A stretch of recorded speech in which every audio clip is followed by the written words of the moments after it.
Well, I remember it like it was yesterday. We all had our bags with us. We came off the airplane, we went to the site, and we were about a half a block, a couple hundred feet away from the entrance gate. And the site was fully fenced in. And inside the fence, there was barbed wire at the top of the fence, wrapped around the whole site. It was about a 50-story hotel building with an exoskeleton structure. I mean, you could tell logistically it was a mess. There was no staging area. There was mud everywhere. They didn't put rock down to make, all the vehicles driving in and out safe. So you had a lot of giant potholes, and it was an unsafe place just to be a construction worker. But they had guards. Must have been, a couple of dozen guards on the site, including, they had heavy artillery. They had machine guns. They had dogs. They had a whole area to stage their dogs that they had. It was revolutionary situations going on in Barcelona at the time. They were afraid of the site being raided by locals that wanted to shut it down. Welcome to Conversations Around the Corner, where we talk to construction executives about who they are and how they got there, inspiring the next generation of construction leaders. My name's Matt. And I'm Eric. Our guest today is Jim Donaghy, Executive Chairman of Structure Tone, a $4 billion construction services firm headquartered in New York City. In 2018, the company was ranked number 16 worldwide on Engineering News Record's Top 400 Contractor List. Jim learned the business from the bottom up, holding various positions in operations, estimating, and management. Jim is a graduate of Hofstra University with a bachelor's degree in business administration and has completed the Columbia Business School Senior Executive Program. Jim lives in Old Tappan, New Jersey with his wife and son. In our conversation, we talk about building for the Olympics, strategic planning, and the best way to waste $1 million. We hope you enjoy the conversation.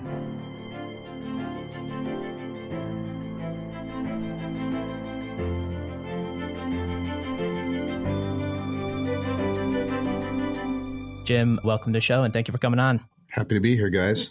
So are you a Yankees fan, Jim? You going to watch the game tonight? I am, and I'm really excited to watch this young team hopefully start to show us that they've got what it takes to go on another New York Yankees streak for about 5 or 6 championships in a row. Yeah, we're in Chicago, so we had a lot of people calling sick this morning after that game last night. I read today that the A's they're gonna pitch like their whole relief staff starting in the first inning. That's the crazy thing about these like 1-game play-ins, It's like you don't have a starter, they're not throwing their ace. It's just gonna seem kind of weird. Yep, it's going to be like an entire World Series all wrapped up into one game because the whole season, 162 games no longer matters. Everything's rolled up in one game, and it's different than the playoffs and World Series, right, where there's 3 or 7 games or 5 games. Right. You're hanging on like every single pitch. It feels like a Game 7. These wild card games are kind of funny. Yeah, well, you're going to see them pull out every stop. Yeah, and people are going to play injured tonight too, by the way. So that's going to be another factor. We'll see. Yeah, that's a good format. That makes it a little bit more exciting. How about golf? Are you a golfer at all? Yeah. Actually just started taking the game more serious. Did you? Okay. Did you watch the Ryder Cup last weekend? I wasn't able to break away to watch it. I did try to watch it, and then I realized I was jumping on the TV in the wrong time zone. So I was looking for it in the afternoon on Sunday. I forgot what it was in France. Right. But I was tracking it in advance. I was at St. Andrews 2 weekends ago. Oh, you were? Did you get a chance to play it? I played the course right next to it. One of our 3 groups got out on the old course, and we got out on the course that's literally plays right adjacent to it. But we did play a course that I would say, just as far as pure golf goes, it was probably a more exciting course called Kings Barnes, which was great. Yeah, that one comes very highly rated. I've read that before. Yeah, it's a fun one. It's just got a great layout. And then I'm going to Pinehurst in a few weeks, so that's going to be another legendary spot. So it's fun. So you said you're just now starting to take the game more seriously. I mean, those are some pretty big courses to just now be starting to take the game more seriously. It's a game that you have to play a lot to get any good at. And once you do get a little better at it, you start to get the bug. And when you get the bug, it's like touring around to see, the next baseball park you haven't been to before. You want to see what, the Green Monster is all about, or you want to go to one of the oldest parks like, Chicago or Baltimore. Or the Yankee Stadium, of course. It's the same thing, going to see part of the fun is just to see a different course. But my son got me interested. Yeah, that's great. How old's your son? My son was my inspiration to get started after 25 years of playing golf, where I probably played 5 or 7 or 8 rounds a year. Now I'm going for, 20 rounds if I'm lucky this year. But my son's 16 and he decided he was going to take it serious. And I said, hey, I gotta try to keep up with this kid. So he and I now have something fun to do together on Sunday afternoons. Yeah, definitely. That's great. So were you guys over there for work, or did you happen to just be over there by St. Andrews for fun? That was fun with my colleagues from work. Okay. In advance of our quarterly meeting and our 30th anniversary party for our clients in London, we decided to do a 3-day excursion with one of our board members who lives at St. Andrews and take in St. Andrews. And it was a really great city. I didn't realize it was such a historic and beautiful city. I just understood there was this legendary golf course, but it's so much more than that. Yeah, I've never been there myself. That's kind of on my bucket list, though, is to go play St. Andrews. Yeah, it's one of those, it's a bucket list place. Even if you're not a big golfer, it's like when you go to the Super Bowl, very few people talk about the actual game. They talk about all the other experiential things going on. And that's kind of what St. Andrews was to me for the weekend. It was, there was castle ruins. There was old historical buildings of all sorts, and kings, and Prince William, where he went to college, is there, and things like you just didn't expect. Yeah, that's neat. And the whole town is built around the sport of golf, which is kind of cool in itself.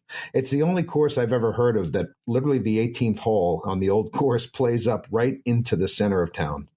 It's the coolest thing. And I hear there are a bunch of people there watching you at the end. Yep. So when you put out, if you get the birdie, you get about 50 people cheering you on. And if you, roll off into the bunker and then you chip out and go into another bunker, they let you know they're not too thrilled. It makes it fun. And there's people watching from the buildings around it too. It's not just people on the sidewalk. There's people there sitting there in the windows having a lunch watching you play. It's pretty neat. That's great. That's awesome. It reads kind of like the American dream.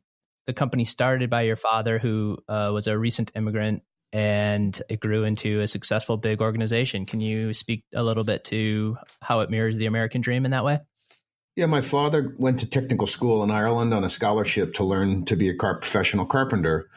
And for personal reasons and economic circumstances in Northern Ireland, so not much of a choice, he decided he was going to come to America and take a crack at, making a living here. About 15 years afterwards, he ended up in a situation where he wanted to become a part owner of a business that he was running. It was a small construction management firm. And he was probably in his late 20s at that point. And he had a friend that was also like him, a carpenter by background, but was also a lead executive, a young upcoming executive of another construction company. They decided to both leave their companies and take a crack at starting their own firm. And they started Structure Tone together. His name was Lou Marino, who has since passed away. And my father and Lou started Structure Tone in 1971 when New York City was really close to bankruptcy. And they felt that they could bring something different to the market, which really was the idea that client service was underappreciated.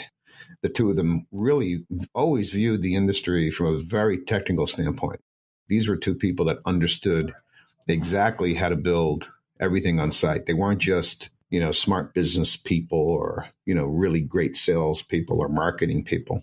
In fact, I would tell you that wasn't really their main, strength as businessmen, although I think the industry may have ended up viewing them that way. The fact is they were really, really good at building and very smart. And they were able to convince a lot of people to follow them. And that ultimately became the recipe for success for them. They were client-facing, relationship-based, and, made sure that their clients were really happy, but they also treated their people really well. And I think that they were admired because of their, their personal stories coming from nowhere and building a successful firm. So they had a lot of people join them, and they ended up ultimately breaking through the New York market and rising to the top.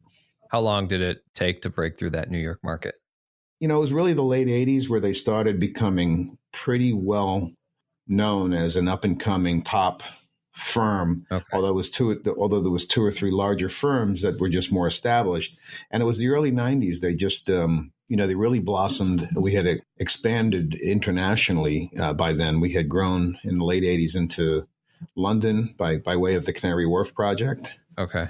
We had gone national by way of acquiring a company in Texas, which was a personal relationship of my father's new partner who came on in the late 70s, John White. Okay. And we, had a nice firm down there. We've been down there for 35 years now. And, I think the clients started to view us as being really different, very focused on client relationships, but also willing to go to wherever their work was. We were willing to do the small work, the big work, the medium work, the hard work, meaning the job at, in the middle of the night that nobody else wants. So no matter how big or small the job was, we were equally as interested, because to us, it was more of an account. It was an account view, not a project by project view. Okay. So what was it like growing up when he was building this business and growing this business? And it sounds like it was kind of exploding during your childhood. I wouldn't describe it as exploding during childhood, but when I got out of college, the company was about a $200 million business, and it reached $1 billion in 1996. So in 6 or 7 short years, they went from couple of hundred million to $1 billion. And then by 2000, we had hit $2 billion. Okay. And then the market collapsed after the dot-com bust. Right. We ended up at $3 billion in 2007. The next $1 billion became far more difficult. It was the 90s where we really shot up. In the 80s, we became a player, so to speak, in the New York market. And it was the 90s where we took the front, I would say number one market position as the top interior firm in New York City. Okay. And then it was later in that decade, I would think it was pretty arguable we were the top interior contractor in the United States. Wow. Going back to more your childhood, were there rough times with your dad starting a business like that? My father was a disciplinarian. So as far as rough, I had it as rough as anyone else in town. As far as a father who, didn't accept bad behavior and wanted you to get your homework done. But, right. Rough as far as he wasn't able to be home for a lot of the family activities. But, I never felt that there was anything missing from my life. It was pretty, we had a pretty good life. My mom was home full time. We had 6 kids. We were never looking for anything. We never needed anything. We were given everything you would need as a kid. Yeah. The one thing I think he probably would say he wishes is that he could have been home more often, but I don't think anybody questioned why he was busy. And I think everybody's pretty proud of what he was able to do in spite of, if he could have his cake and eat it too, he would have been able to make all the ball games and all the plays, right? And then also be able to build the business, but nobody's able to do both. So Right. You were growing up in New York City proper, in what neighborhood? I was born in Baldwin, Long Island, and then I consider Rockland County is the area where I grew up because we moved there when I was in 3rd grade. And once I went to college at Hofstra University back on Long Island, about 10 minutes from where I grew up as a young kid, I then moved into Manhattan and really from there I got married and moved into Bergen County. Once I started working full time, I was in Manhattan for about 15 years before I went to Jersey met my wife and moved near her hometown. What do you think growing up with your dad? What do you think some of the fondest memories are of him growing up?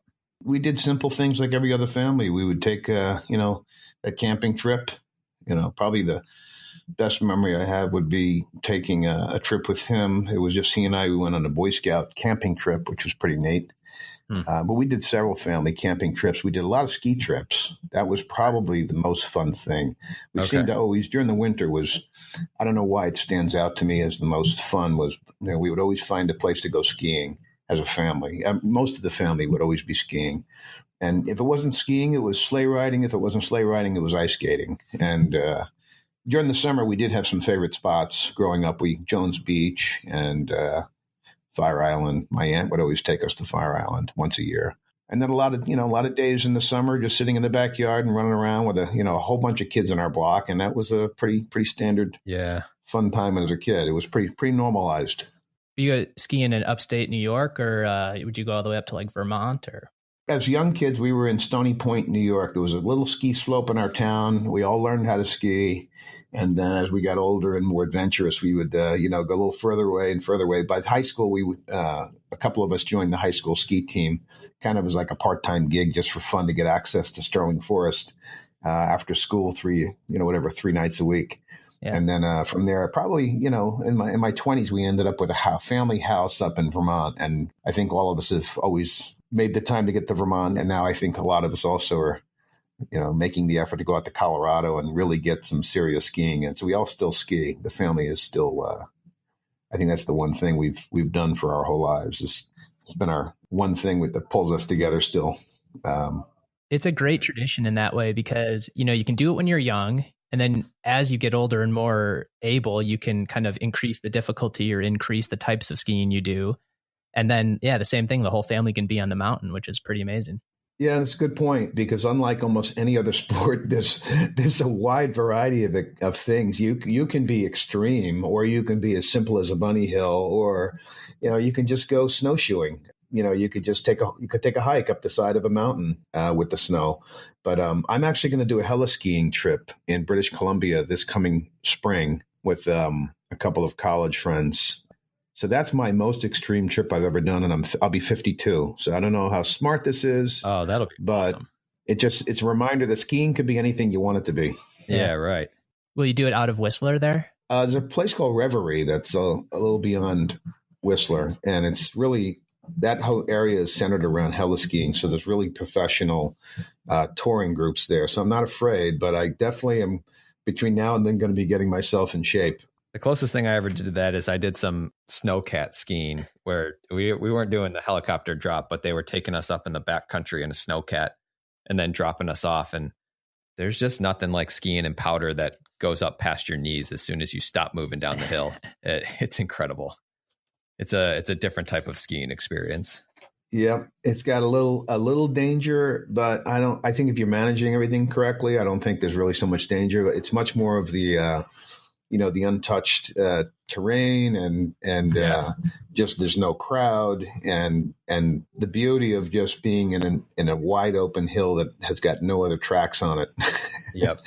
So I'm looking forward to that. Yeah, it's a little unnerving when they give you the quick tutorial on how to use the avalanche beacon that's strapped to your chest and how to find somebody when they get buried. But once you get over that, it's all fun after that. Yeah.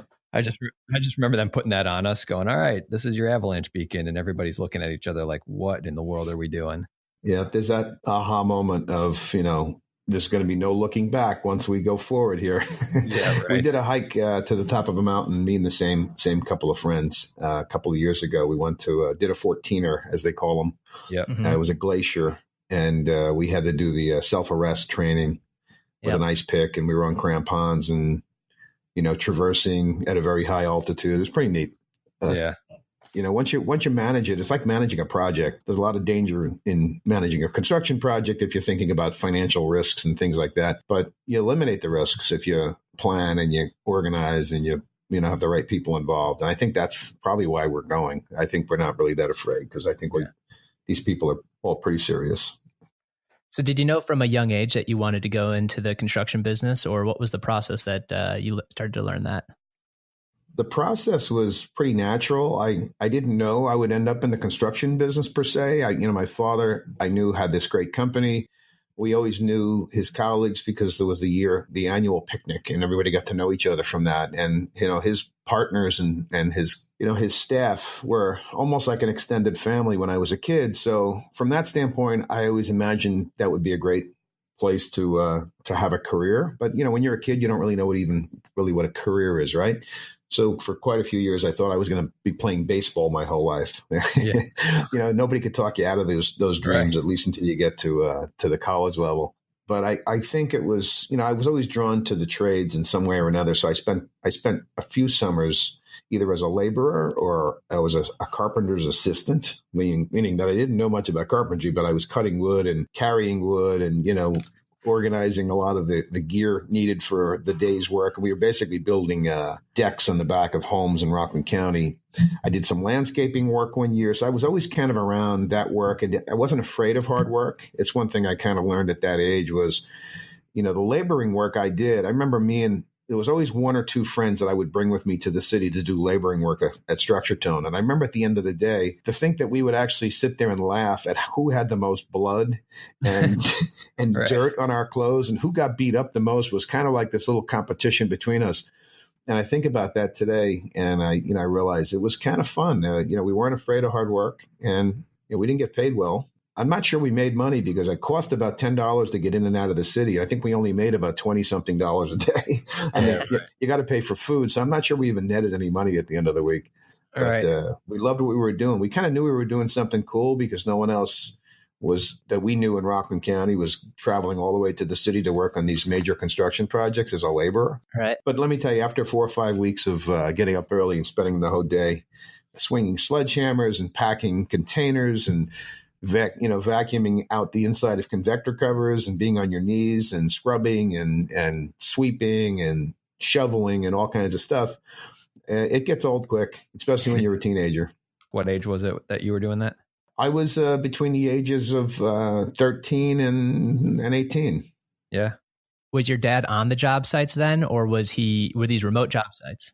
No, these are job sites in and around Manhattan, and he would be in the office at that point. He was running a fairly large company. I don't remember the volume of the business at that time, but it was certainly 50 or 100 employees, I would think, at that time.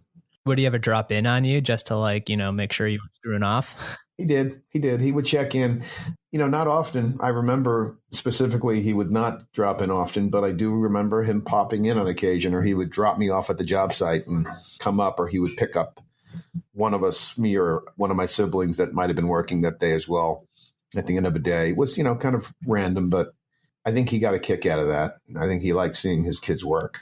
Did all your siblings work like that? At one point or another, they all did, yeah. Okay. So did your dad have that expectation that as kids, you guys were going to work during the summers? I think he expected that, but he wasn't demanding it. I think he had a funny way of making you feel like, you're either missing out or you're not. You're not really doing what he would have been, he would appreciate you to do.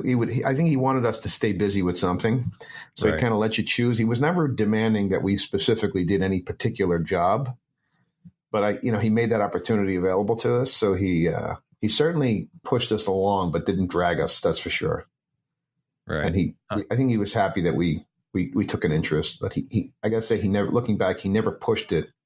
But he certainly was not going to allow any of his kids to sit at home on the couch all day.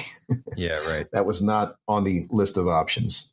So did your son work construction jobs when he was a teenager? My son is just this year, he did his first internships. He spent a couple of weeks.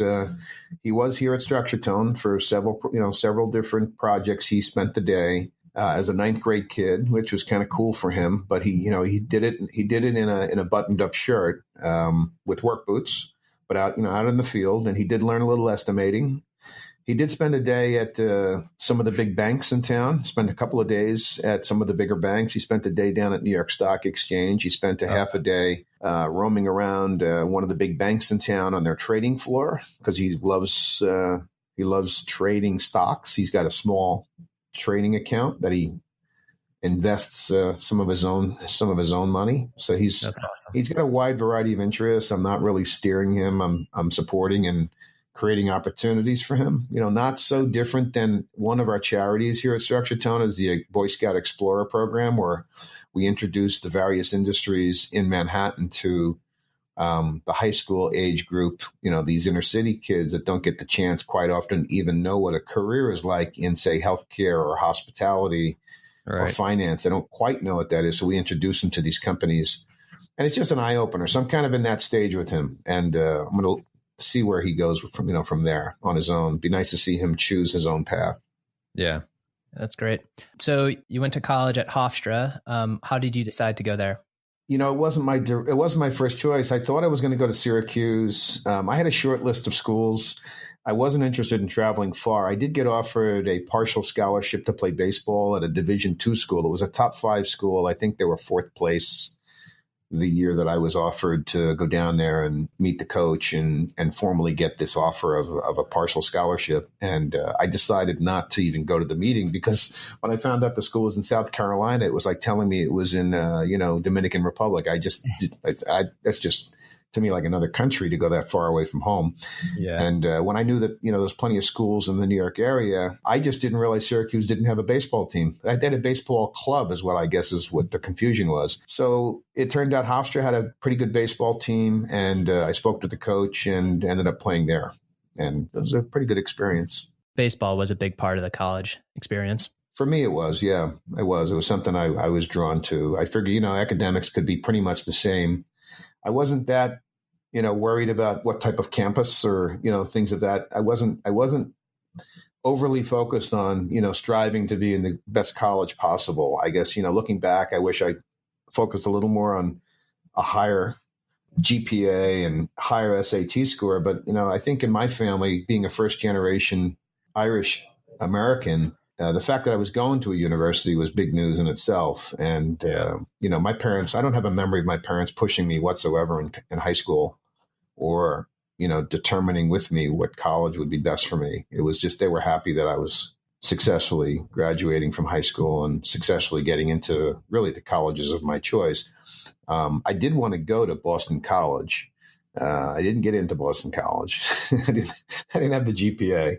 And I kind of regret that. If I knew what I knew today, I would have worked a little harder and got the grades, and at least knew what I was working towards to get, to work up to whatever grade was needed for a school like Boston College. Did academics become a bigger part of your life at college, or was it kind of just get through college, play baseball, get working? It was a little bit just get through college. I got the sense that I knew I was going to get a job, in the construction industry. It was kind of there for me at that point because I was interning in the summers, and I did have a knack for, I felt I had a good connection with the business. I enjoyed it. I really liked the people. And again, I think I probably took the pedal off the metal a little bit, took my foot off the gas a little bit as far as pushing for the high grade. In retrospect, if I knew what I knew today, I might have gone for, maybe a different type of degree than just a business degree, maybe an engineering degree, or would have went for a master's program. And I did later on go to Columbia for their executive education program because I always had that academic bug in me. I felt like I cruised through school, which is probably a bad thing to say, but I never failed a class in my life. I remember some pretty difficult classes, not even, not really giving it a lot of effort, but still getting that B. So I kind of felt I cheated a little bit by not working that hard, and but still managed to get decent grades. So again, I was never really closely monitored by my parents or pushed, and didn't have any kind of counselor that was, I kind of got through on my own. So if you were to go back and teach a class, like as an assistant professor, what class would you teach, and what would you use for the curriculum? I would definitely teach strategic planning. I just feel like that's something I enjoy the most, and that's to take any business and lay out the roadmap for several years out and decide how to get there. And, there's just so many ways to build a business. And I think a lot of people are short-sighted. You get caught up in all the reasons why something can't happen. And I think the biggest reason for that is that you just don't look out far enough and realize that, if a lot of other little pieces were put in place, you can almost do anything with any company. I think the sky's the limit. And strategic planning to me is that little missing piece of the puzzle. The best businesses have somebody that figured out the strategic planning piece. And of course, you have to have those values as well for a great company. Values like what we have, people and integrity and client facing and excellence and things like that. Those are important. But the strategic planning piece gives you the opportunity to really steer the company in a direction that, keeps it in a position where you can be a market leader. And once you're a market leader, I think a lot of other things fall into place very easily, attracting the best talent, being able to secure accounts that kind of give you the recognition as being a market leader. You can't just be a great builder when you become a market leader. There's a lot of other pieces that are needed, and you can't get those pieces by just, willing them or investing. You can't write a check and get a lot of things like a great training program, right? You can't get a great recruiting program or a compliance program by just writing a check. Right. It takes a lot of pieces to come together. It's a culture thing for starters. It's got to be behavior driven. There's a lot of expertise needed, outside advice needed. There's programs, there's technology, there's training that goes along with all of that. There's monitoring, there's auditing, there's all these little pieces. And that's all outside of the day job of building. Yeah, right. But, they're not that hard if you do the strategic planning and think far out. So if I could go back to school as a professor, I'd love to teach that. If someone tells you, hey, we don't have enough time to do all those things. I'm out there building buildings. I'm working. I don't have time to develop culture or develop training program. What do you say to them? Well, I usually have a conversation with them about, what's the future going to be for you? I try to get them to just stop and check in on what they just said and kind of make them hear back what I think I just heard them say, which is I can't do anything about it. It's kind of what they're saying. Mm-hmm. Yeah. And I just firmly disagree with that idea that you can't do anything about it, because I lived through that myself. I was in that moment where, do I just run the day-to-day business? Because that's the thing that feels like I should do the most. Everyone's asking me to be involved in today's issues, and I've got to really work on tomorrow morning's issues. And there's issues this afternoon I better focus on too. If you get so caught up in that, you'll be exhausted from it's like drinking out of a fire hydrant, the amount of issues you could get wrapped up in. So what you got to do is step back and look at the resources involved in, all these issues that might be going on in your company, and then just get your arms around that and maybe delegate a lot of things that you don't need to be putting your time in on all the time on every issue. And once, you have an organization that's handling the day-to-day business a little better, a little more, less ebbs and flows and more steady, and less red flags and less emergencies going on, then you can stop and get a little more strategic and take the time to write out a strategic business plan. And, think about, if I was to increase my budget, my spending to strengthen my company by, say, 20%, well, I need to have a like amount or more. I'd like to have twice as much increased income as I'm going to have in increased spend as a starting point for a strategic discussion. So I'm going to spend another $1 million. I want to see, where is there $2 more million of income going to come from? And when you start playing around with that, you start to realize, some of this is possible. Let me get out of the box here a second. Why can't I do that? Why can't I hire this person? Why can't I market myself differently? Why can't I also say that I can build that type of project? The competitors that are doing it are not that great at it or that different than I am. And what are the pieces I would have in place if I was the market leader in a different line of business that I'm not in yet, or if the line of business I'm in where I'm in the top 10 to become number one, what does it take? What are the other things these other companies have that the clients are looking for that I don't have yet? You just start asking lots of other questions, and once you start just having a strategic discussion with yourself and then with your colleagues, you start to realize, why isn't this achievable? You start asking the question, why not? It's not why, it's why not. Right. Was there a moment in your career or life where you made a mental shift to that type of thinking? Yeah, it was, I can give you a lot of examples in the 90s when I learned by fire from my construction experience, how to build a job and how to not be overwhelmed by, tasks that look like they were insurmountable. Like when I was sent to Spain to work on this hotel project, and we just literally were not given enough time to build the amount of space they wanted to build, but they gave us an unlimited budget and we figured it out. And, it literally was an experience where I can say, I realized that almost anything is possible. Right. But what you need is the right set of resources. So that my moment where I said, when you apply that concept of anything's possible to a business and not just a project, was in 9/11. Huh. Yeah. Where we had this terrible tragedy take place for many, many, many thousands of people. And once the dust settled, we realized we still had a business to run. And my biggest business problem at the moment was, it was morale like everybody else. You wanted people to feel okay and safe. But it was also, wait a second, I think the only major client type we can really count on, which at the time was New York-based financial firms, was our number one client type by a long shot. And they had literally stopped spending because they were trying to now reevaluate logistics. Where should we be locating all of our offices? Because some of them had their offices all piled into one small neighborhood, and they realized, what if we have a 9/11? We better spread out. So they were reevaluating their real estate portfolios. They were reevaluating their data center structures and layouts, because the internet, as you know, was in its infancy, and people were building data centers mostly close to their headquarters or right inside their headquarters. They were now changing that strategy, and that was another major part of our business at the time, was data center building. So all this work turned off, and by force, at the young age of about 33 or 4 years old, I was only an executive for a couple of years. I mean, executive meaning I was the executive chairman of the company. In essence, I was running the business at that time, with the team, of course. But I was the person that people were looking to. What do we do? What are we going to do next? And I had an aha moment of, well, we're going to diversify, and we're going to diversify by starting to sit down around a table and start laying out the plans for it. What are the top priorities, and what are the markets we love the most that we wish we were in?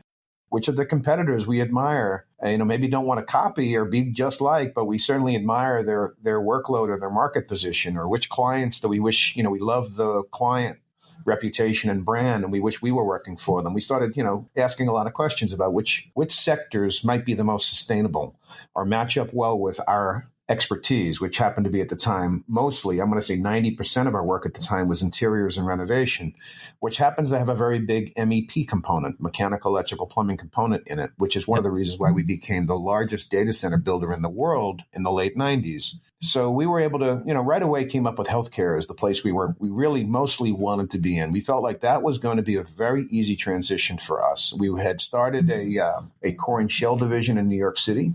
We thought we had all the pieces to be successful in healthcare. Today, I would tell you we're an up-and-comer in that market and in the New York City market. Now, in Philadelphia, we have been we did do an acquisition in 2009, and the largest contractor in Philadelphia, LF Driscoll, became part of the Structure Tone family. We are the leader in healthcare and healthcare construction in Philadelphia. I've got plenty of examples today I can give you where the company has diversified itself and has become a market leader outside of that original one client type. And geographically, we've really become a market leader in, quite a few other cities, not just New York City. Geographic, market segment, project type, we've really diversified from that interior financial firm, New York City client base. 9/11 led you to diversify away from financial firms, which then, how different would your business have been in 2008 when the financial crisis hit and you still had the old portfolio?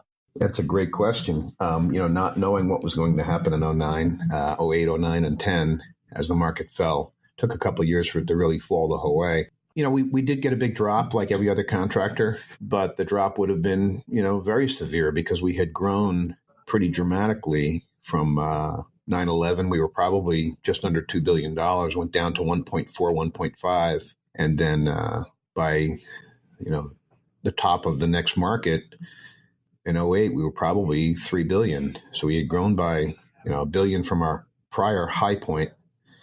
And I'm going to tell you that half of that was not just that same New York financial client. So it could have been much worse. But then again, I don't know if the number would have been 3 billion if we were only focused on that same client. I think the number became larger. Mm-hmm. It was just a win-win-win thing, situation for us.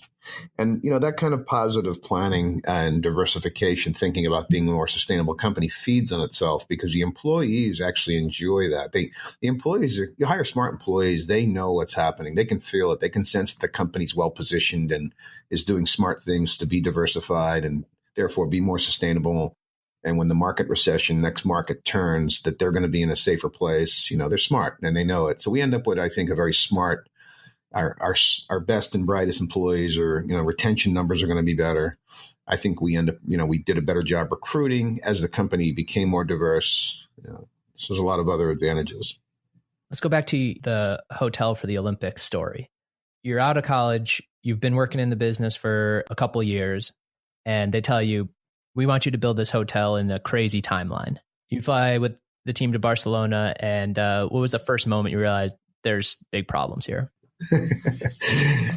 Well, I remember it like it was yesterday, or even like it was an hour ago, because it was an amazing moment to me. I was the youngest of 7 Structure Tone staff that were sent there, and we were all operations people. The senior project executive was a gentleman named Phil Bertram. And Phil, if you asked anybody that knew Phil, he would be a master builder in anybody's eyes. And he had, he'd accomplished quite a bit in his career, including he was one of the project managers that was on the team that built the Sears Tower in Chicago. Oh, wow. We all had our bags with us. We came off the airplane, we went to the site, and we were about a half a block, a couple hundred feet away from the entrance gate. And he said, leave your bags here. I'm going to walk up and just look around. Before we walk in, I want to take a look. And the site was fully fenced in. And inside the fence, there was barbed wire at the top of the fence wrapped around the whole site. It was about a 50-story hotel building with an exoskeleton structure. So it was a different type of looking building. It was a pretty cool structure. It was right on the beach. The beach had yet to be built, but it was on a dirt beach. The job site was, you could tell logistically it was a mess. There was no staging area. There was mud everywhere. There was no, they didn't put rock down to make, all the vehicles driving in and out. safe. So you had a lot of giant potholes, and it was an unsafe place just to be a construction worker. But they had guards. Must have been a couple of dozen guards on the site, including they had heavy artillery. they had machine guns. They had dogs. They had a whole area to stage their dogs that they had. So they were afraid of. There was revolutionary situations going on in Barcelona at the time. It was a government type of situation that, to be honest with you, I can't even explain it to you. It was just they were afraid of the site being raided by locals that wanted to shut it down. They weren't in total agreement that this site should be built. Phil could tell from his experience that the site was a complete mess, that the staging was terrible, and the project just was not flowing well. And he told us to wait. He went inside and met with one of the senior executives that invited us. The developer invited us, and they were kicking the other contractor off the interior part of the building. Oh. They were leaving that contractor on the exterior part of the building. They wanted them to finish all the roof work, the MEP riser work, the shaftways, the elevators had to be finished. The porte cochere and the lobby areas had to be finished. The exterior landscape and stonework had to be finished. Fountains and statues and a lot of other outside exterior work had to be finished. So they stayed on site. Phil met with the senior developer and had a discussion about the project. And we realized we were being brought in purely on an emergency basis. We were given a week's notice to get there because this was the Olympics were going to go live. Guests were going to arrive at the end of July. It was the who's list. So, the most famous superstar athletes were going to stay at this building. All the dignitaries from around the world were going to stay at this building. If you were a governor or the president of a country and you were going to stay anywhere in Barcelona for the Olympics, that was the building you were staying in. Wow. The pressure was enormous. They were way behind schedule. We probably needed literally 3 times as much time. If they gave us 20 weeks, we needed a whole year to do what we were asked to do. So we worked 2 to 3 shifts, 7 days a week. Fired every single tradesman that was on the job. Every subcontractor that was working on those interior floors were asked to, we terminated their contracts and we brought in our own workforces. We did keep a couple of the contractors, but we asked for new staff, for new tradesmen, so we can get a fresh start. And our mindset with the team was on site was once we decided we were going to give it a shot, because we got over the first hurdle, which was Phil telling us, hey, we're not ready to say we're going to do this yet. Let me make that decision. And because he said we were better off leaving and not saying we couldn't do it. We'd rather say, we never went. We didn't say we couldn't do it. Right. He'd rather, say we never even showed up before he would say we showed up and decided we couldn't do it. Yeah. But we did decide to go forward and take a crack at it. The developer did understand that we weren't miracle workers, and the budget was going to be had to be unlimited. We had to be able to spend whatever we thought was necessary. They had to agree to pay us every Friday at the risk of us leaving the moment we weren't paid, because we didn't want to be at risk financially for all the problems created by the prior contractor. Long story short, we succeeded and exceeded their expectations because we delivered, I believe it was 20 floors instead of just 18. It was just a walk-away experience for me just to realize that you can really do far beyond what you thought was possible if you can get good at, organizing resources and planning and budgeting. And I was very impressed by what we were able to accomplish. Yeah, that's awesome. Did you stick around and enjoy the Olympics? Yeah, me and one of the other members of the team were given a corner room for 2 weeks, all paid, and we were able to get our hands on some games. So we did see the 1992 Dream Team, the basketball team. It was a lot of fun to see that team play, and it was a nice way to end that experience. It was exhausting. And then, we had this great opportunity to just settle down and relax for a couple of weeks, explore the area. I hadn't had a chance to see anything in Spain for the 4 months I was there. I didn't even know what was down the block. All I knew was my bed and the walkway to get to the job site and the walkway to get back, because we didn't have a chance to do anything else for, 7 days a week. We got off every other Sunday and we slept. Wow, that's crazy. Yeah. Was it, so you were replacing a contractor that was being kicked off, but he was still staying on the job site? Did that create any tension? Yeah. You guys were there? Yeah, there was some tension. But I was too young to really care about it or notice it. We just we were like soldiers. We were told to do something, and it was get out of our way. We're not here to even have a conversation. It was, we were asked to do something impossible. So we were not negotiating with anybody. It was probably in something I excelled at the time. I think I learned a lot of my people and social skills later in my career, because at that time I was told to do something. I believed it was my job to just get it done. And so did I think the other 7 felt the same way. So we didn't pay attention to, some of the pushback we were getting. And when we couldn't get an elevator because they were controlling the elevators, well, we just took over the elevators. We'd get there earlier in the morning. We would hijack the elevator and just not give up, literally physically not give up the elevator. We would physically stand there and just take the elevator and say, sorry, we work for the same developer you do. And I know it's your contract, but they're going to pay us for whatever we're going to be doing in this elevator. And, you can go see them if you have an issue with it. We just took over the spaces and things we needed. And we just, commandeered the site, the areas that we needed, not their areas. Yeah. There was one example where on my floor, they had used my floor for a staging area for a lot of the base building equipment that they had yet to install that was months behind schedule. And the directive I got one morning was get all the laborers to clear out the stairwell. And I was on the 18th, the top 4 floors. And, I was told, protect off the areas, get the doors closed, tell the laborers to keep everybody out of the stairwell and dump their stuff down the stairwell. And I did that. And if I was a little older, I might not have done it, but I was young enough and they knew I would just follow orders. And we cleared out the floor. Wow. And I think the message was loud and clear. We were going to do whatever we could to make our dates. And that was definitely it was one of the safety things I think I walked away saying, that's not something I should have done. I should have paid more attention to the safety aspect of what I was being asked to do. Yeah. But, you live and you learn. And the objective at the time was to commandeer the areas we needed to take over and hit dates and deliver on something that we weren't sure we were going to make that schedule to at least halfway through the time we were there. So we were really working on nervous energy for quite a bit. Yeah. In your organization, how aware of you are when you have employees in a similar kind of situation as that, but today? Do you try to alleviate the pressure, not put them in those situations, or do you feel like that's part of kind of the job and it's part for them to learn? Yeah, that's a great question. I think one of the reasons why my experience is starting at the ground level as a laborer and working up through all the different positions in our company is it's very hard to become a manager and direct people when you don't know exactly what they do. And that's something I don't have an issue with because I've really been through virtually every position, from all the rank and file roles that we have. So I'm very aware of confusing people. And when you send out an order or direct somebody or send out, a goal or discuss goals, you've got to be really cognizant of who else is directing this person or what other prior direction were they given and what's realistic. This SMART concept. We had a consultant spend some time with us 20 years ago and, taught us this concept of specific, measurable, achievable, realistic, and timely goals. And that was a nice way of crystallizing how to make sure that employees are hearing, the directive on what's expected and, keeping things real for them. And not making them feel like they're being asked to do the impossible. Because the goal is not to have people constantly be in fear of failure. But, you want people to feel stretch, some stretch assignments. You want them to be challenged, but not feel like they're being set up to fail because that's not fun. Maybe on occasion you get asked to go do a hotel in 20 weeks that you really should take a year to do. But, you're better off working on assignments that are challenging and not impossible.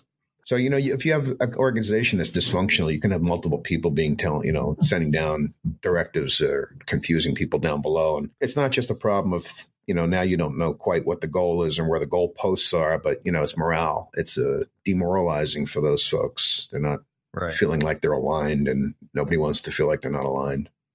So that was one of your first big experiences at Structure Tone. What did you do when you got back from that?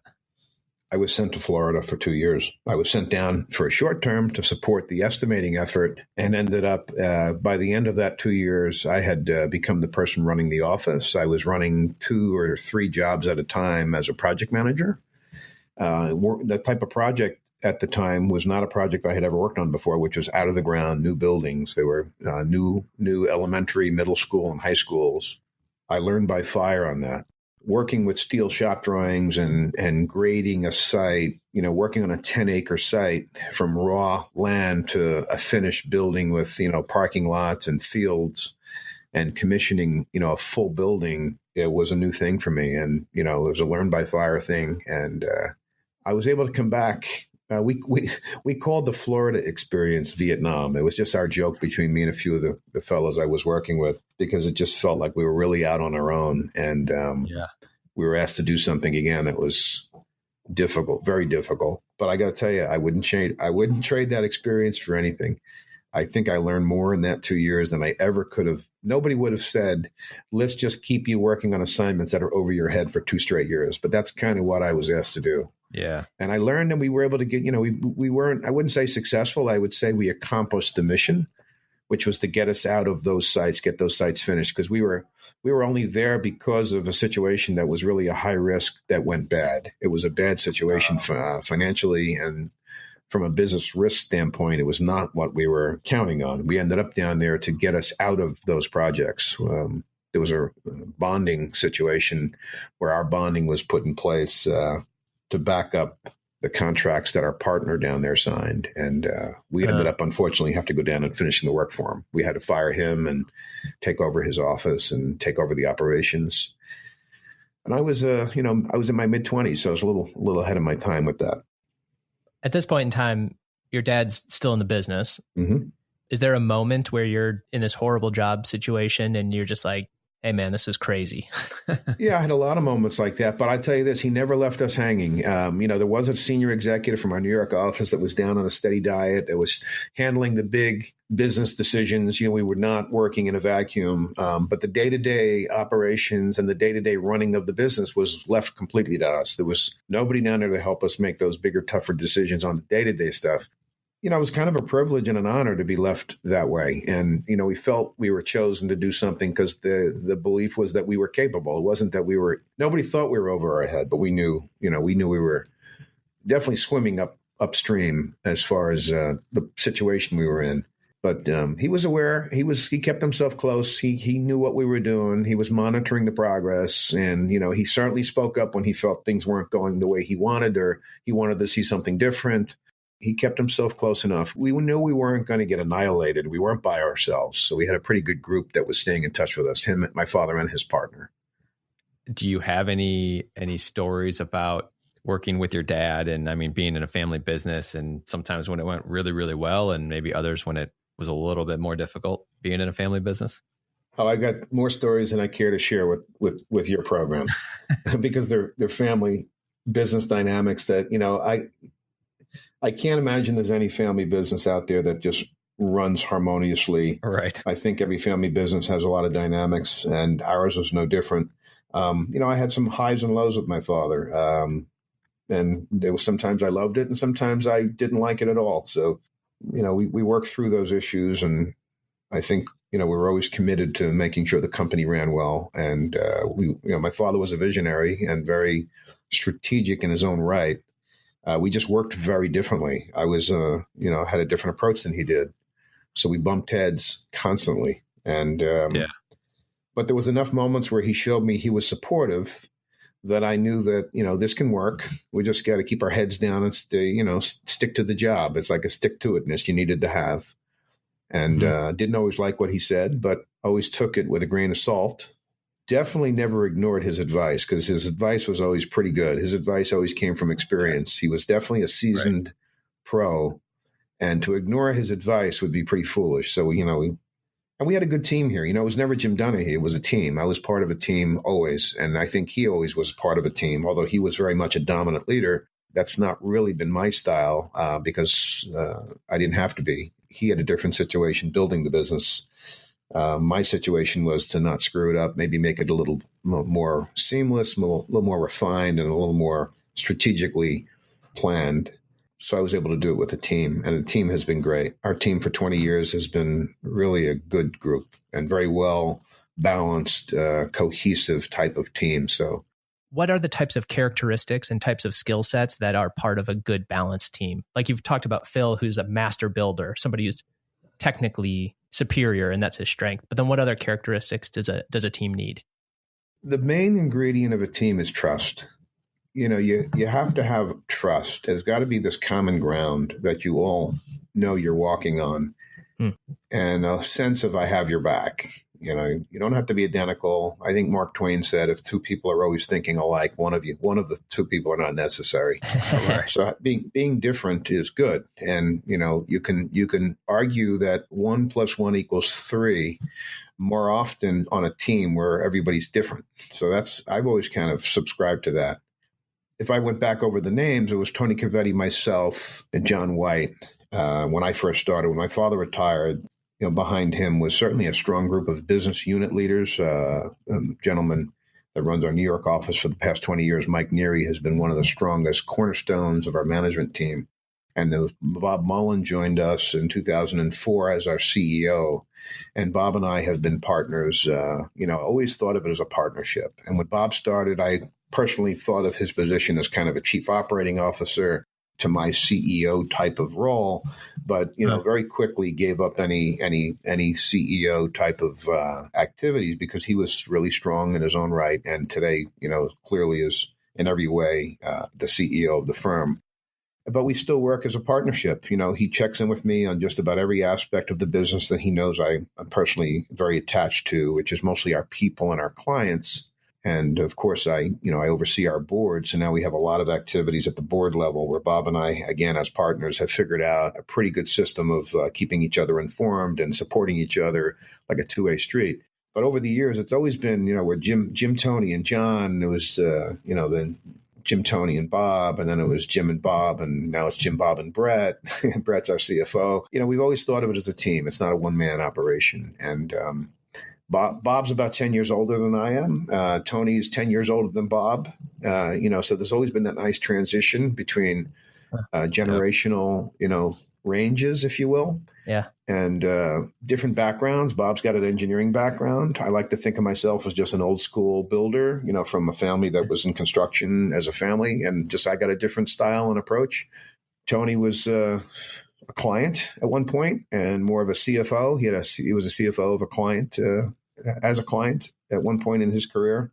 When you put us together here at Structured Tone, we really cover the bases very well. And that matches us up very well with clients as well. It's, not everybody is for everybody. So you can, I think, have a better shot at managing an account better when it's not just one person at the top that is the person to, be involved and interface with all the clients. You need to have a good team, a diverse team. Do you remember early in your career an expensive mistake that you made where you could quantify the amount of money and say, man, that cost a lot? Early in my career, no, because I was pretty frugal. I was afraid to spend money. My father was very much a, micromanager when it came to what's being spent. So you're, in fear of spending money. And I think that wasn't very strategic. In the long, over the years later, that might have been one of the reasons why I decided that spending money is not the problem. Not managing the return on the money is the problem. Spending $1 million and not knowing how you're going to increase the overall income as a result of that $1 million spend is the problem, not just spending the money. So, he and I have always had a different opinion on certain things like that. But then again, in the years that he was running the business was run like a machine. I mean, nobody was wasting money anywhere. It was run really tight. So I didn't really have a chance to get in a situation like that. But when I started running the business more strategically and was willing to write bigger checks and make investments in things like an IT infrastructure as the internet grew and became more important, I do remember investing in a product that we developed. It was a homegrown product called ST Construct, ST standing for Structure Tone. And it was my way of, I said, hey, there's a lot of systems being built out there to create more workflow in all the documents needed to run a construction project. Why don't we just create our own? Yeah. There was products being made for the general industry, and I didn't think any of them reflected what our needs were as what I would call, we were more of an interior contracting company with a lot of fast track projects. And as a fast track contractor, meaning that a lot of our projects were less than 4 or 5 months, we needed a different type of system, a different type of workflow. So we built this product. It was homegrown. We spent over $1 million on it. And today it doesn't even exist. It's gone. It never really created a lot of value for us.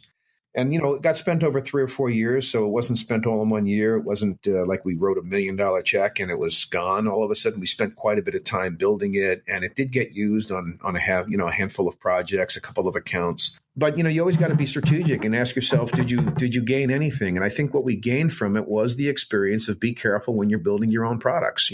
Sometimes it's better to go to the outside and have professionals that build IT systems be your partner. I also think that we became very good at using IT systems, to run our construction projects. So there's a lot of products out there.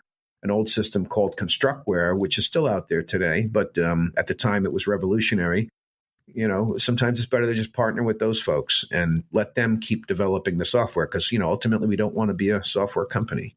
So it was a lesson learned. I think that when there's a lesson learned like that, as long as you don't repeat that mistake and you apply what you learn from it, you can get your money back as an investment. It's an educational investment. Yeah, I always say, a college education costs a lot of money too.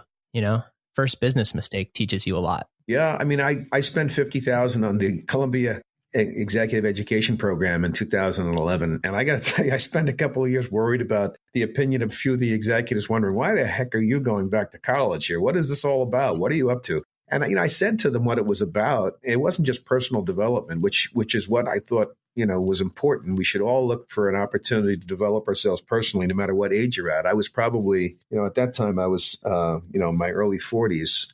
But to me, it was I wanted to get a good look at how, a 40-year-old executive can get trained by a university like Columbia and apply what I learned to our Structured Tone University program. Well, guess what? 10 years later, I would tell you we have one of the best university-type curriculums for a construction company anywhere on the planet. And a lot of the principles that we use today are from that Columbia education program, which I paid $50,000 for. So that $50,000 has paid itself over in multiples because, all the people we bring into the program, the ST University program and our emerging leader program here at Structured Tone, they love it. They just feel like it's an honor to be, selected from hundreds and hundreds of employees to be one of the few that gets to sit in these, these extra training programs and develop their career. And the principles from Columbia, to me, were the best I've ever seen as far as training and education goes. I loved my time there. And the company's now benefiting for many, many years afterwards. So some of these investments that look like they might have been a loss, sometimes they're not just a loss. Sometimes it's an education. Let's go back and talk about that program at Columbia. What was the format of it? And, what were the concrete takeaways that you were like, oh, I have to implement this? Well, the format was there was 40 executives from 20 different countries. It was 7 days a week, 14 hours a day. Wow. Very rigorous from morning to night. And they really wanted you to socialize and literally move in together. They did not want you going home. The thing I got attracted to was that they, for the first time ever, after 20-something years of doing the program, they agreed that they would do a 2-week and then another 2-week instead of 4 straight weeks. And I said, I can tolerate that. I just couldn't imagine leaving my family and my company for 4 straight weeks. I could imagine possibly doing it for 2 weeks in the spring, and then they let you do 2 weeks in August. And I said, August is kind of an easy 2 weeks compared to any other time of the year. So they really did consider the needs of top executives. The classroom was only, CEO level participants. So you really got a chance to hear from folks that are just like you with similar problems from around the world and multiple different types of industries. There was no other construction firm there. There was one other real estate executive, but there was government officials, there was oil executives, there was automobile executives. There was a couple of Navy SEALs, commanders of the Navy SEALs were there. And in fact, it happened to be during the time that Osama bin Laden was found and killed. Oh, wow. I was with a couple of Navy SEALs that morning in the gym. It was pretty cool to have, kind of that type of relationship with these folks, because we had already been working together as students, so to speak, for several weeks. And I was pretty impressed that I was, with this whole program, that people like that were in the room with us. So we were able to hear from world-class authors and, business thinking experts, people that have developed some of the best, management concepts that are being taught at the business schools, but also used by the most successful firms in the world. And one of the things I took away was simply journaling. At the end of every day, we would sit for 45 minutes and write out the biggest ideas learned from the day, the ideas that impacted you the most. And today we now use that at Structured Tone for all of our emerging leader programs and our ST University program, where we expect them to do the same, is write down the big ideas that are affecting, impacting you in a positive way that you want to copy and remember and not forget. I have my book. It's filled from front to end. It's a moleskin book. It's sitting behind my desk. So, things like, what does it feel like? What is it like to be in the ready mode for being a leader, and teaching you that concept? What are the things you would be doing if you were in the ready mode as a leader, being outward thinking and focused on others, things like that. And instead of just, what do I need? It's, it's like getting set for a golf swing. Right. What is the setup for it? And little things like that, it creates a discussion. So they give you basically a walkthrough of what they believe you should be thinking when you're in your leadership mode. But what was more important was then, the teacher stopped teaching and the author stopped talking, and the 40 executives ended up in a conversation around the room. How do you do it? What does that mean to you? What do you like the most about that? What do you disagree with? And we covered all aspects of motivating staff. And, we had a lot of great discussions about highlights of, being a leader and lowlights of being a leader. And the thing, the common ground we all walked away with was, none of us are really that different. And even though we're in different industries and different countries, building a business or, creating a more sustainable bottom line, a steady bottom line, and strategic planning, we all have the same challenges. So I walked away feeling much more normalized that I had grown up my whole career in one company and it was like I was in a bubble. Right. So maybe that was another reason why I really wanted to go, because I wanted to hear from the whole outside world in a very intimate setting, what else is out there that I don't know about. And I walked away saying, I'm already very, very well exposed to strategies that are needed for growing our business. And I did walk away with a lot of risk aversion strategies, things I wasn't really appreciating. And I did learn from some of the other, safety was a big thing talked about. And I walked away saying, I'm not appreciating this enough. The way it represents a value. It's not just a value, it's a behavior. And your behavior is the way people would, people model behaviors, and people are attracted to leadership that make them feel safe and motivated. And I think safety is one of these things that you have to just understand. It's not it's not something for a checklist to say, good, I check that box. We teach safety, and we're safety is important to us. You have to literally live it. It's every day, everywhere, everybody, safety. And that's kind of our mantra at Structure Tone is now much more formalized. And I got to say, it's a team effort here. I wouldn't say that I had a lot to do with building that, but my appreciation grew exponentially at the end of that training program for safety, listening to the other executives. You said journaling was a big part of what you took away from that. Do you still journal today, or is that just for the class? I do. The habit of hearing something that's impactful. So I've got two journals now. One is the one that I kept from Columbia from 2011. So I still, if I find an article in a paper and there's like a phrase that's in it, I'll literally physically scissor it out. I'll cut it out and tape it into the book, because that's part of journaling. Is you don't have to write nice and neat and like you keep writing a story. You could use markers and crayons if you wanted to. You could tape things in there. So I put things in this book, or I write things down in this book that are in line with that concept of, if anybody ever came in here, if I was gone tomorrow, a bus hits me, I'd love that book to be found. And they, somebody read that book. My son, let's say, reads that book and he would say, wow, this is pretty cool. This is really interesting stuff that I could see where some of these ideas he lives by come from. I'd love to think that book was a good representation of my style. There are also things I want to remember that I don't think I'm great at yet, that I want to work on. But the other book that I keep now is the book that I want to give my son. I envision that when he goes to college in a few years, that I can put together this scrapbook of, 25, 35, 45 different little statements or things or nuances that he can take as a starting point for him to maybe live by some of those ideas and sayings. Do you remember a recent entry? A recent entry. Well, there is one. Now you gave me a couple of seconds. There's one that is really important to me, and I think I've been saying this to people recently, and I don't know why that is, except for that I think there's some people with some personal situations that made me want to say this to them, and that's live life by addition, not by subtraction. I think the concept is basically just a reminder to yourself, it's this grass is greener thing in life where you say, hey, maybe I should leave this good thing I have because there's something even better. And I've seen people make big mistakes in their career where they're constantly leaping for the brass ring and they're not realizing their own potential by just sitting tight and keeping on the path they're on, that there's more potential in front of them where they're at. And, it's like when I went to Columbia, I wasn't quite sure what's out there in the world. So I want to be exposed to this other stuff. And I walked away saying, I'm kind of happy where I'm at. I'm exposed to just as much as anybody else is. We have similar problems and issues. And, this saying is live life by addition. So add up the things you have, appreciate the things you have, and don't live life by subtraction. Don't be adding up the things you lost and the things you don't have. Yeah, that's great. And I just wrote, because, if you read that, I think if 100 people read it, 80 people might just not even notice it. And 20 people might say, hey, that's kind of cool. And 10 people might say, I'm going to remember that one. And 2 people might take it out and put it in their journal. I'm one of those people. So it sounds like passing on wisdom and life experience is something that's important to you. Did you have anybody other than your dad at Structure Tone that you kind of looked at as a mentor that was really important in your career? Yeah, there was a couple of people along the way. My father retired, sitting right next door to me was his partner, John White. And John didn't try to be a mentor to me, and I wasn't looking for him to be a mentor, but he just was by his presence. And I just liked his style. He was a very calm guy. He was very much engaged in whatever it was he decided he was going to be committed to. I loved his old school building skill. His skill set was as a builder. He was really widely recognized as one of the top builders in New York City.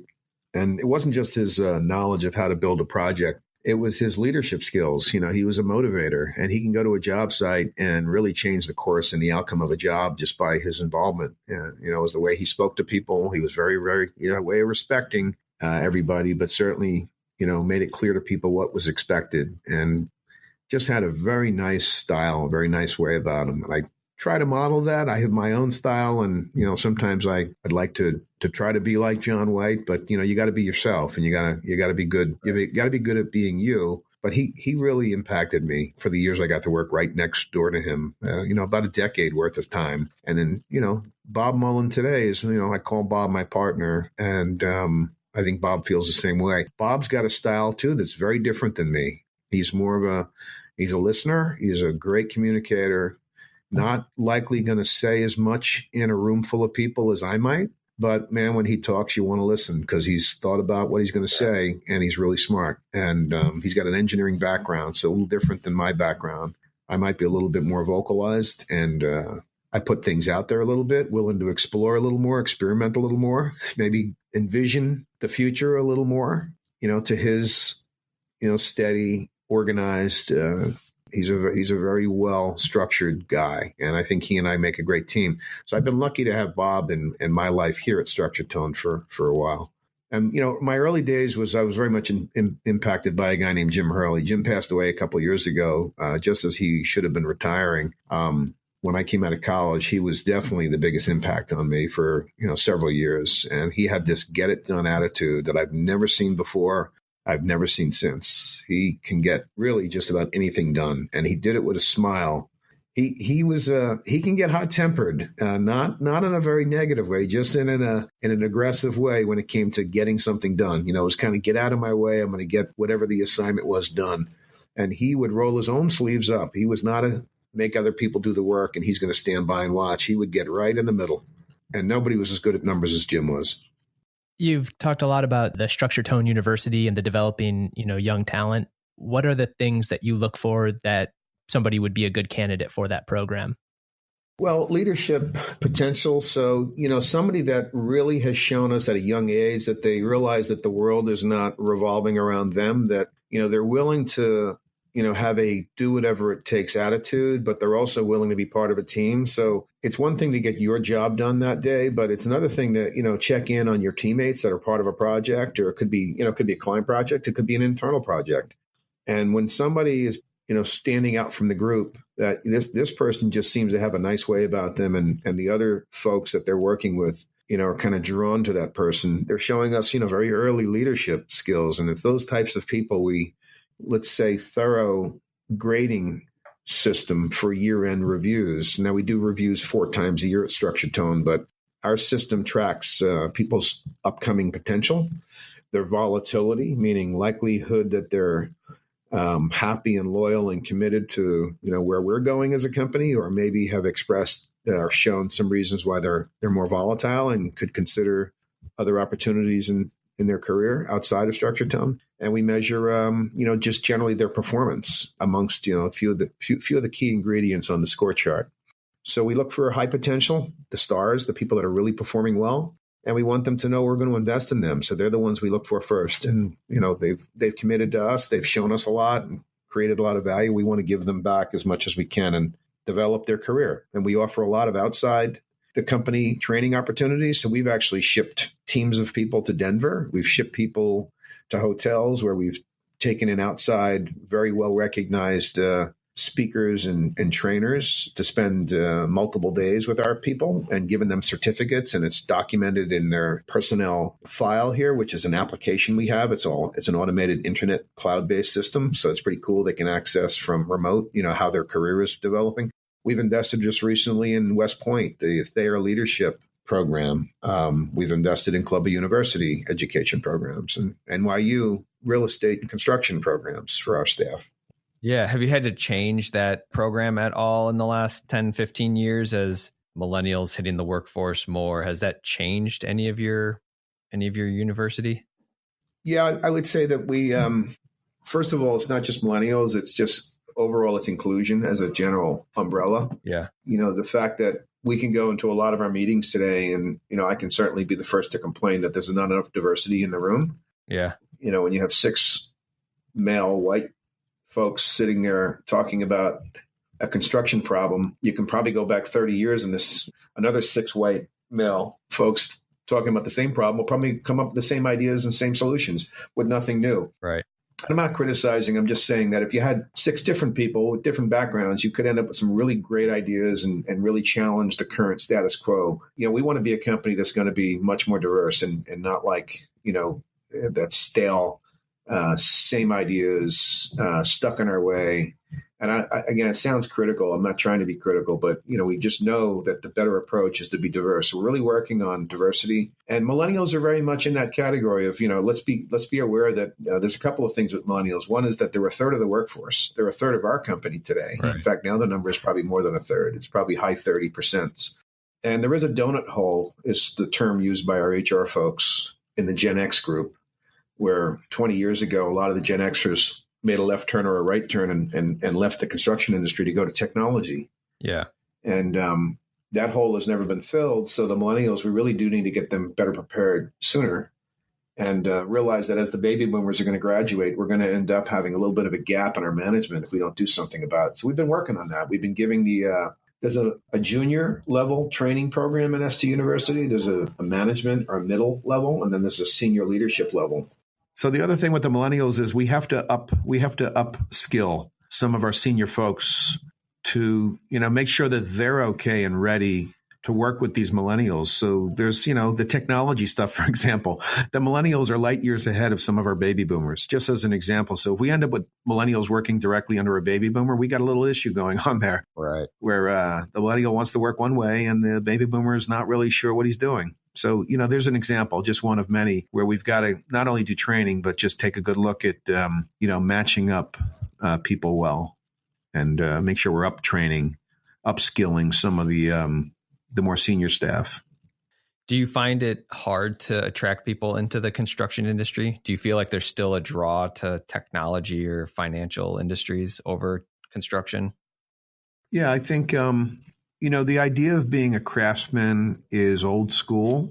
I don't think kids are coming out of college and thinking that they want to, have a tool belt. And I think that's the basic issue. And when you say construction, they're not completely aware that construction management is, typically somebody with a buttoned up shirt and, shoes. It's work, you think there's a pair of boots and, some kind of tools involved and certainly a hard hat. Right. So, the idea of being in an air-conditioned office wearing flip-flops is certainly more appealing to a college grad. So, we've got that basic issue to contend with. So what is going on in construction, 2 things. One is our company is investing in the outreach into, the college age and the high school age. When I mentioned the Boy Scout Explorer program, that's high school age stuff. Also, the ACE mentoring program is high school. We've got quite a few colleges we work with on recruiting and training. So we've got some of our staff are adjunct professors. We are doing a co-op program with several colleges. We're involved in minority and women programs where we're doing some outreach and setting up some job fairs and things like that to display a career in construction. And yes, some of it's self-serving to get people to join Structure Tone. But it's just as much, if you want to increase the number of opportunities to have not only just the millennials, and then I don't know what they're calling the next generation after that. You guys probably know better than I do what the phrase Gen Z. Gen Zs. If we want to get them to keep, get the numbers back up a bit and to increase the number of diversity opportunities, we need to do outreach. We need to let people know this is a great career. We have started an apprenticeship program where we're reaching out to the trades and letting them know that, with 5, 10, 20 years of trade experience, they're a great candidate to come in as a superintendent, a project manager, and, make a transition. When you get into your 60s, you got to ask yourself, if you're a tradesman, do you want to, still be working in an environment that could be somewhat less safe and less comfortable? And, is your body going to let you do that kind of work until you retire? Do you want to make a transition and be in a different environment? That was a question I had. How often do you have people from the outside come in and be part of that program? You mean actually have a success with people joining the company from the as a result of those programs? Or no, like a tradesman, outdoor worker, to coming inside, being part of the program, and being part of management. I don't know the stats off the top of my head, but I'm going to tell you it's on a steady diet. I'm going to say not a month goes by where we don't have somebody joining us from the outside, transitioning in the way I just described. We do have quite a few tradesmen that do make that change, or our own laborers, that are Structure Tone employees that decide that they're ready for a change and to become a superintendent and put on not a suit and tie, but a button-up shirt, be involved in the management of the whole project and not just be involved with the cleanup and the organizing on site. Yeah. We just view that as, we love to be a technical company. To have more tradesmen in our rank and file is only better for us, that we're, just that much smarter as a building company, because that's what our core service is. It's construction. So going back to maybe the CEO chairman job position a little bit, what would you say makes you different from other executives at that level? Well, first is I've been at Structure Tone for 30 years, and that's my full-time number of years here. That's different. Very few companies are going to have somebody at the top that's able to say that they have been at the top of the executive team for 20 years and in the company for 30. But I think coming as, from a family of builders, and it's not just my father from 47 years ago when he started Structure Tone, his brothers and sisters, my cousins, there's probably 15 or 20 construction companies of some type within the Donaghy extended family. Huh. There's a real comfort level in our family with me in particular, and the position I'm in, with being in this business and having a real passion for it. One of the things I've just had a knack for has always been not just the building piece, which I really have a passion for, the operation side. It's also the development, the staff development piece, and the IT side. So going back when I came out of project management for the first time, first job I was given in the corporate side of the company was to build our IT system. And I can tell you with certainty, my father didn't even know what he was asking me to do when he asked me to do it. He just knew that something had to be done, which is what his visionary thing was always about. He couldn't exactly always tell you exactly what had to be done, but he knew something had to be done, and he would follow it through to make sure something was getting done. And he knew IT was, something that could be strengthened, and that systems were important for clients to know that they can count on the information they were getting to be accurate and thorough and detailed and transparent. So I got involved, and we built our first network. We, started deploying laptops and increased our training and started investing in software systems and started developing our own software. We developed a sales program that, was better than anything Salesforce. Yeah. The Salesforce company had up until several years ago. I would put it up against that company. Today, we are now a Salesforce user, so we have adopted the best and brightest for that particular type of software. But we were really ahead of our time at that time, and I've always had a knack for the IT, and I think that also helped us with the data centers and the data center industry as a whole. We were always a leader in that. We were largest in the world in the late 90s and the early 2000s. And today, I think, the geographic footprint of that industry just has evolved so much. We lost our top position there, but not our passion to be at the top. And we're working hard to get back to the top of that market. And I think that had a little bit to do with my passion and being, an IT-oriented executive. That's great. We have a couple kind of what we call like rapid fire questions, and we ask you some simple questions that are yes, no, or short answers. I've heard it described that if you live in New York area, you either summer up north and upstate, you go down the shore, or you go out to Long Island. Which one do you prefer? I'm a Hamptons guy. Okay. All right. What do you like about the Hamptons? Well, I met my wife there 22 years ago, and we love to go boating and fishing and, occasionally some golf. But barbecuing in the backyard's probably still the top thing we love to do. You ever played some of the classic courses out there, like Shinnecock or National Golf Links? I've been able to play every one of them, and I think there's terrific courses out there, but my favorite is National, and I love the Atlantic Golf Course. It's a personal feel. Okay. That's real cool. We grew up right next to Charles B. McDonald's first golf course in America, Chicago Golf. So he's the guy who also then went out and made National Golf Links. So wow. We're right in that area. So very familiar with his story and the whole beginning of the golf in America. So terrific. How many hours do you sleep a night?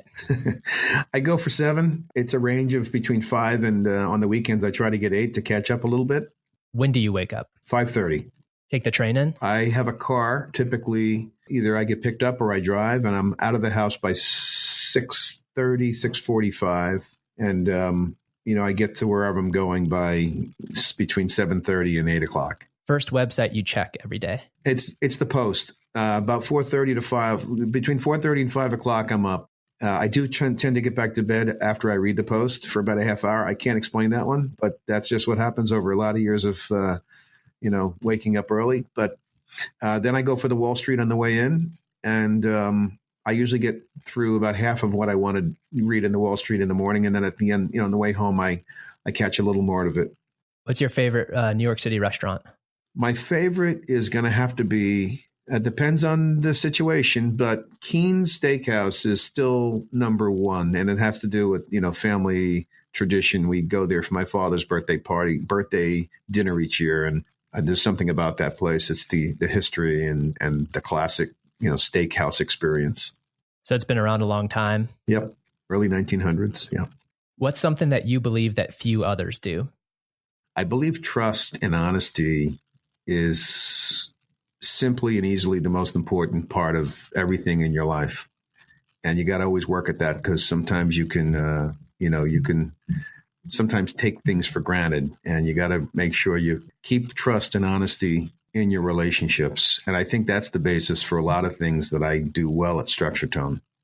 That's great. What's your favorite book you've ever read? My favorite book is going to have to be Good to Great. I've read a lot of books, but I just seem to always go back to the concepts in that book. I read Jim Collins' prior book, The Built to Last, and I love the research he did, and that's what led me to read The Good to Great. There's quite a few other books I've read that I like, but that's still my favorite. Have you ever seen the movie? It came out in 2015 called Brooklyn. Yep. It's about an Irish girl. Yeah. Yeah. 1950s Irish immigrants. I thought about that when thinking about your dad's story. My mom came over at 16, so she actually reminded me a lot of that girl in the movie. Yeah. Do you have a favorite quote other than the live life by addition, not by subtraction? My more recent favorite quote is to live in the moment, try to be in the moment. And that's not from a fun, have a great time. Although sometimes it's that too, to really enjoy life when you get the chance to enjoy the life, but to appreciate the things you have. It's, you have to, you don't know what tomorrow's going to bring. And, you got to also respect that in other people. I think that's maybe even more important is, live life each day, like it's your last. And it's more to do with appreciation for what you have, but also respect that in others, to let people also have that opportunity. Thanks for listening to Conversations Around the Corner, produced by WallProtects, the designer and manufacturer of wall protection products for healthcare, hospitality, or any commercial building. Be sure to subscribe in iTunes or Stitcher and tune in next week, where we will have another conversation around the corner.